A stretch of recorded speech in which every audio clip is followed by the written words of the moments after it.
اور ہم نے آسمان اور زمین کو اور جو مخلوقات ان دونوں کے درمیان ہے اس کو کھیل تماشے کے لیے پیدا نہیں کیا۔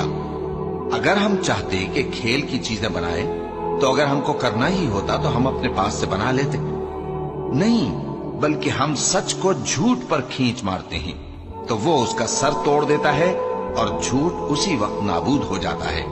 اور جو باتیں تم بناتے ہو ان سے تمہاری ہی خرابی ہے، اور جو لوگ آسمانوں میں اور جو زمین میں ہیں سب اسی کا مال ہیں، اور جو فرشتے اس کے پاس ہیں وہ اس کی عبادت سے نہ تکبر کرتے ہیں اور نہ اکتاتے ہیں، رات دن اس کی تسبیح کرتے رہتے ہیں، نہ تھکتے ہیں نہ تھمتے ہیں۔